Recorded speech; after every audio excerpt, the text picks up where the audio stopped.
Hi, I'm Mark Edwards. Welcome to Travelogue and welcome to Qingdao. It's become almost unbearably hot in Beijing over the last couple of days, so we thought why not pop over to a place where the temperatures are significantly lower. It's the 4th largest seaport in China, as well as being a modern, thriving city. I've been told there's a whole plethora of things to do besides just taking in the sea breeze. So let's get started.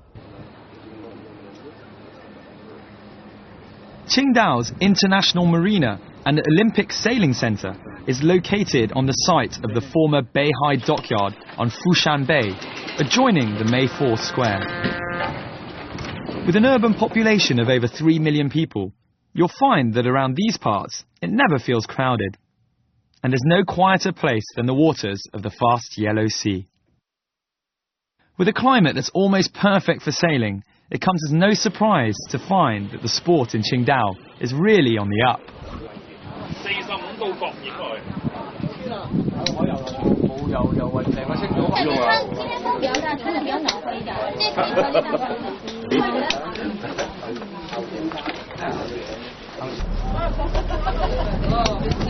Never had to do that before on a bus.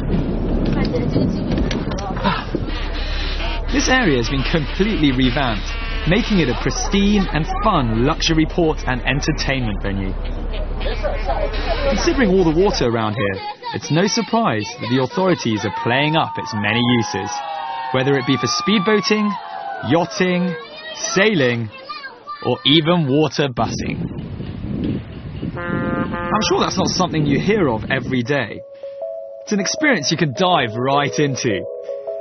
At a cost of just over $10 for a 45-minute trip, you can enjoy a quick tour of the marina by bus, and then a tour of the harbour by boat, with something called the Adventure Duck being the complete 2-in-1 package.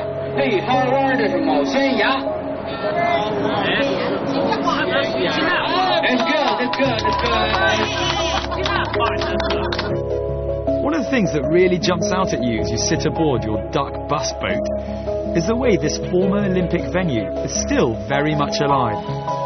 Some might say even more alive than during the events of 2008. So we've taken a boat out here because it's a lovely day, sunny, and we're going to go and see what the harbour's got for us and just generally get a bit of feel, get our sea legs on, which I'm not so sure I'll be able to do. One of the main reasons for the success of the marina is the uptake from children who are keen to learn how to sail. So you can find all sorts of things out here. People wind sailing, there's shops and restaurants, there's buses, water buses, our boat butt just over there.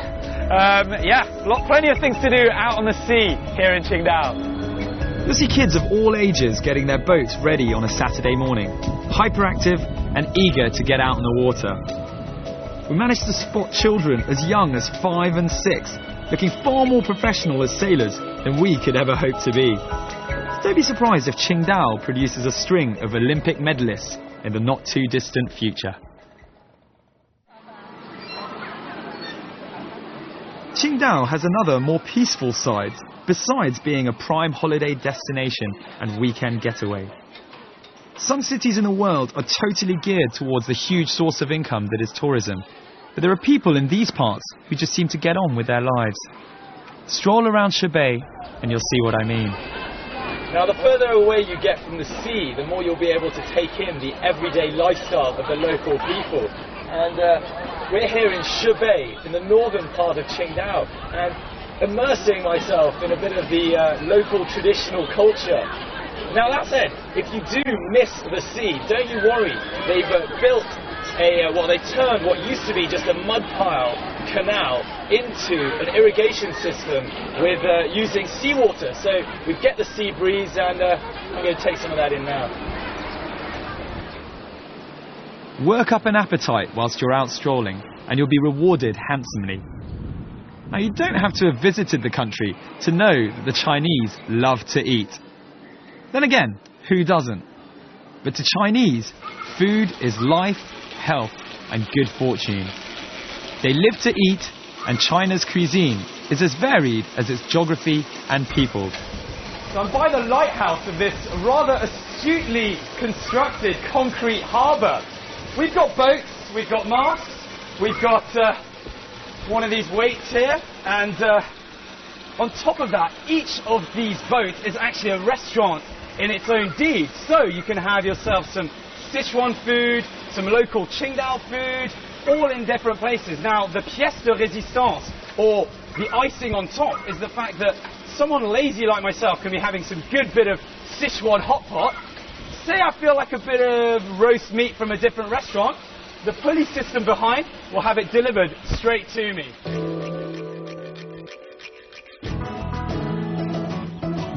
Logically, you'd think Qingdao was a place simply for seafood feasts. There's much more here than just the clams, which incidentally, Qingdao is famous for.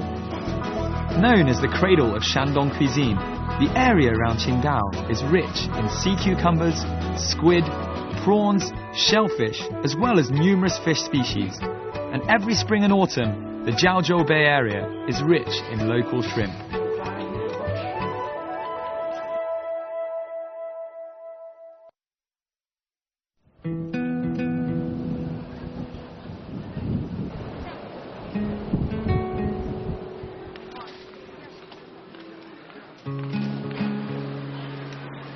Located right in the heart of Qingdao, Shebei district, with a population of over 500,000 people, is the city's economic, cultural, financial and commercial centre. It's not a particularly big area, but if you hop from street to street, you'll find something different around every corner. Here we're in the old part of Shebei, which in turn is one of the oldest parts of Qingdao. This ancient commercial area has a relaxed and friendly atmosphere, almost as though you've strolled into a village square. I've been told that back in colonial times, this is where the Chinese residents would come to meet one another. But it doesn't seem to have changed too much over the years. And having seen what the toddlers are up to this morning, it's also a chance to take in the lifestyle of the city's older generation. So out with the old, though not literally of course, and in with the new. In this case, concept. Lots of theme streets.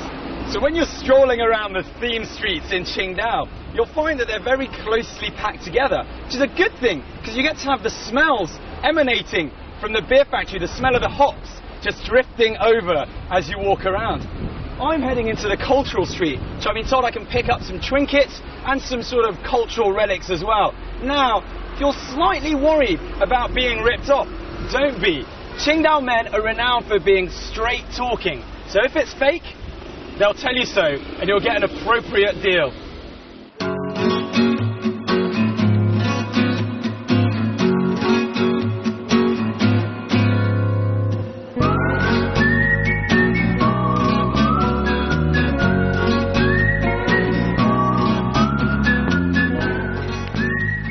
You can find these types of markets all over China, but that shouldn't deter you from trying to hunt down that essential bargain trinket to cherish or give as a great present. Some might be tacky, but others might just earn you a friend for life.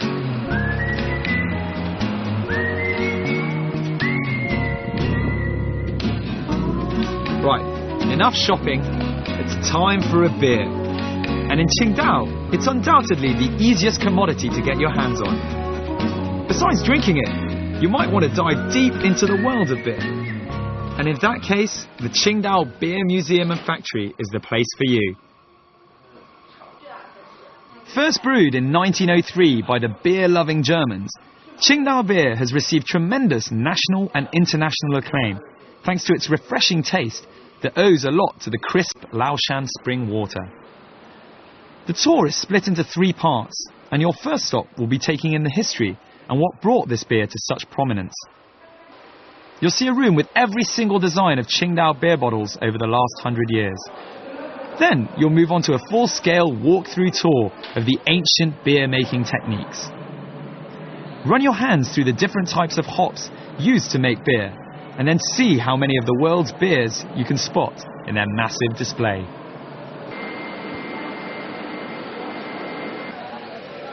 From lager frolics back to the real world. Won't take you long to round the corner and be thrust into the heart of the Qingdao beer-making industry. In many ways, it contextualizes perfectly everything you've just witnessed. The old techniques compared to modern efficiency. Not so much of a personal touch, but you'll still be entranced by the thousands of cans and bottles spinning everywhere around you.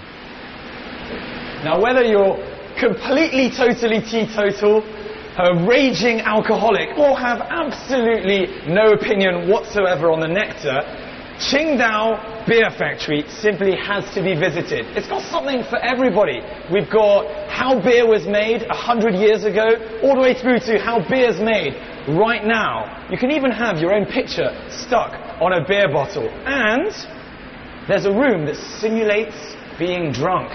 Wonder what that's like.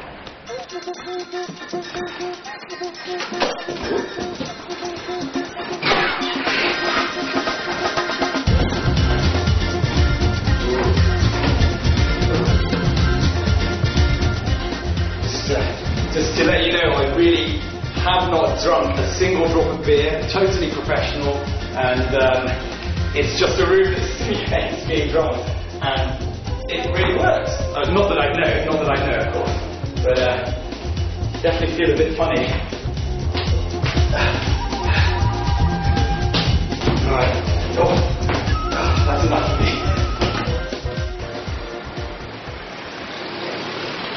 Right, it's 5 PM and closing time at the pub. Beer factory. You might have to be dragged out of there as you finish your glass of one of the freshest beers you've ever tasted. But at least there's plenty to see just around the corner.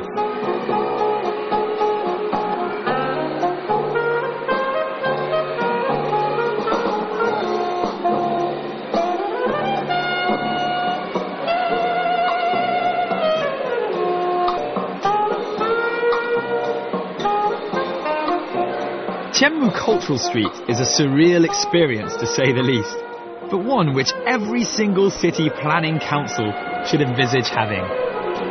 Well, as if Beer Street isn't cool enough, there's a place at the other end called Tianmu Street, and it's this covered market sort of thing here, but it's full of wonderful things. We've got restaurants, bars, tea houses, there's a gym, there's entertainment, all sorts. There's lovely ladies here. Hi. Who are all dressed in traditional clothes. And what else we got? Yeah, tea houses. There's places where arcades, and places where you can drink. And look at that, face changing.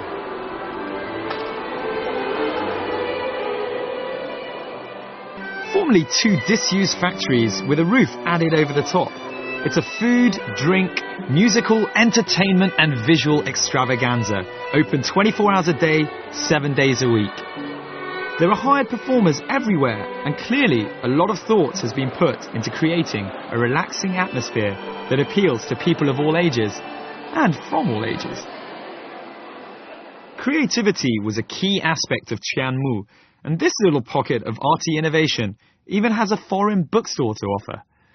So we've managed to locate a very nice, quiet little corner in Qingdao, which very much reminds me of the 798 Art District in Beijing. And here, we've also arranged a meet and greet with the owner of a foreign bookstore, because the population, there's a huge number of foreigners here in Qingdao, predominantly Korean and Japanese, I've been told, which makes sense considering how close those countries are to the coast on this side. So let's go and meet. Warmfront wedding.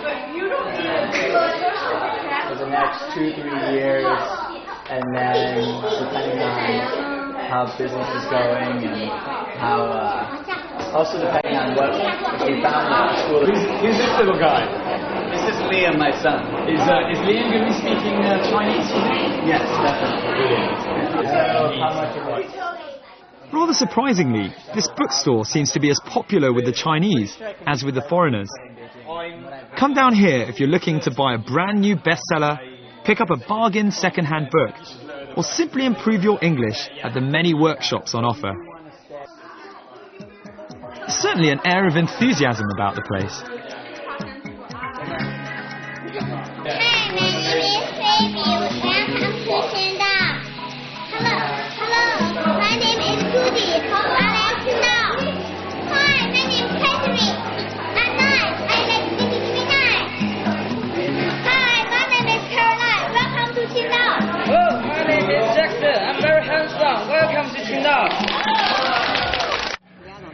From books, back to booze.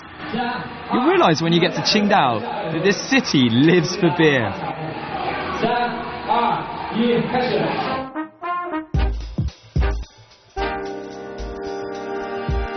We chanced across this little competition, although little is obviously not the word for the glasses. Tonight's show was actually set up to separate the wheat from the chaff, as it were.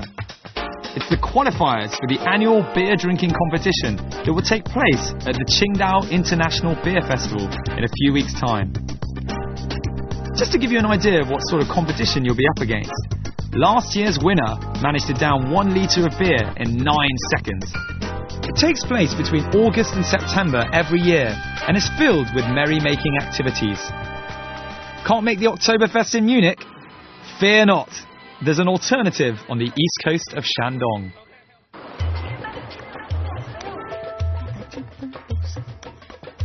Nighttime is not all about beer though, as you'll see when you head to Zhongshan Street and the city centre.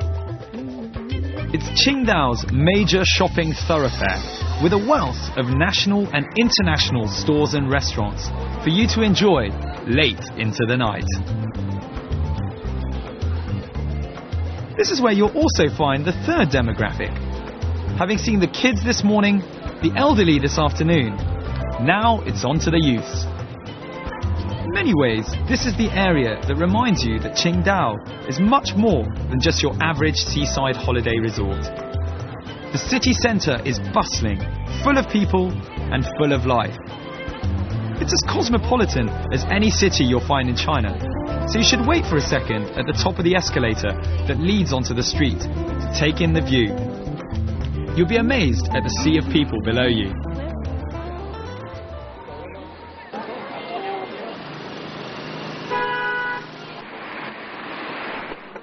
But in all honesty, the shopping area has little more to recommend it than, well, shops. The other side of the nightlife is inevitably linked to... have you guessed it? Of course, beer!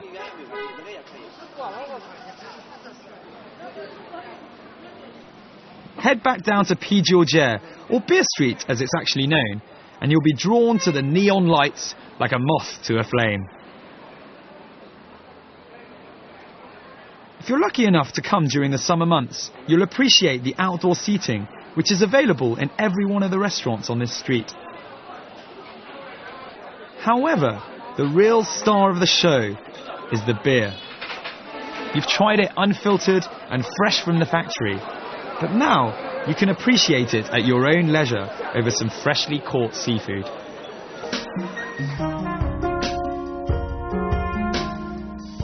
Beer doesn't get much fresher and better than it is on this street. Only once you've tasted it will you see the difference. That said, beware.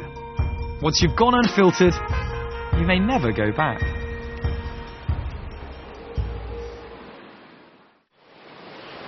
If you've a half a day to spare, head 40 kilometers east of Qingdao to the famous Taoist retreat of Laoshan. It's the point where Laoshan mineral water, reckoned to be the best in China, starts its life. As one of the original birthplaces of Taoism, the mountain is an important pilgrimage destination. In the past, Taoist priests living on the mountains were conferred with special privileges.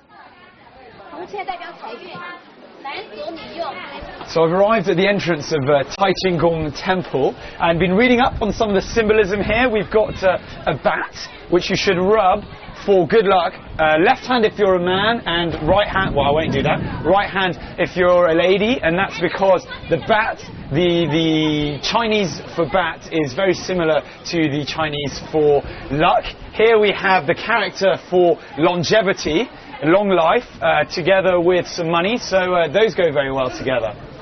Tao has the meaning of the way, and Taoism is thought to have been born over 2,000 years ago. Regarded as a philosophical tradition as well as a religion, Taoist practice is based on coming into harmonious alignment with the internal and external terrain.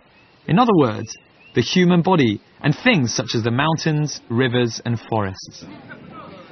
It's an ethos of quiet cultivation and respect for nature. The story goes that a philosopher and scholar at the Imperial Archives named Lao Tzu grew weary of the moral decay of city life. However, his views were at odds with those of his king, so he exiled himself. At the last mountain pass, before leaving the realm, he struck up a conversation with a border guard, who begged to be allowed to record his teachings. Lao Tzu's words are passed down to us today in the Tao Te Ching, or the Book of the Way. Although only a slim volume of 5,000 characters, this little book has made an indelible mark on history. It's said that Taoism is the only homegrown Chinese religion, with Buddhism being imported from India and Confucianism being more of a philosophy. And here in Laoshan, we're at the original place, or one of the original places, where the religion flourished. Laoshan Mountain is associated with Taoist legend and myth, and there's a well-known story written by Pu Congling in his famous supernatural short story book, Strange Tales from a Chinese Studio. A young Taoist scholar searching for immortality called Wang Qi travelled to Mount Laoshan to learn of an immortal priest who was adept at Taoist magic. After many months of hardship, Wang, however, gave up learning of the priest. But before he left, he begged the priest to teach him just the tiniest bit of magic, so all the months he'd spent there wouldn't be for nothing. He was taught how to walk through walls, but the priest cautioned him not to misuse the skill, or it wouldn't work. As you can probably guess, as soon as he got home, he boasted about it to his wife, and promptly ran straight into a rock-hard wall. No magic there.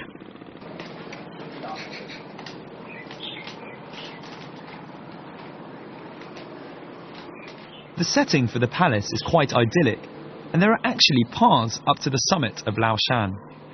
You can hike there if you're feeling energetic, but don't worry if you're more of a "of course I could if I wanted to" kind of person, as a cable car will also whisk you right to the top. Once at the peak, do be wary of the extremely high winds. We were warned that visitors had been known to be blown right off the mountain and into the sea. Don't say we didn't warn you. In any case, once at the top, you'll get a really good impression of what the whole world now refers to as feng shui. Feng shui means wind and water, so it's obvious why its powers are said to be so powerful on Laoshan.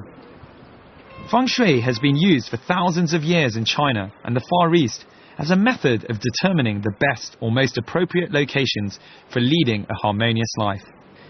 In layman's terms, it's basically the best places to stick your stuff if you're looking for a bit of good luck. Perfect place for a quick break and a perfect chance to see the lucky feng shui that the temple has down on my right. In front of it, it has the sea, to the right a dragon-shaped mountain, and to the left a mountain shaped in the head of a tiger. All very good meanings, but break time's over.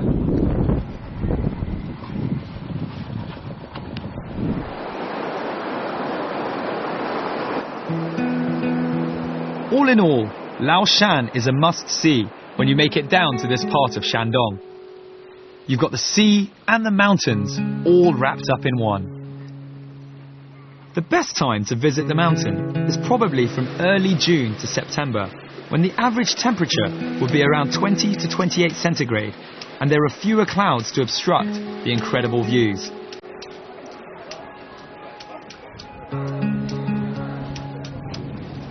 But whether you're in Laoshan or Qingdao, you'll be able to take in the sea breeze all around you. Anyway, time to head back into town.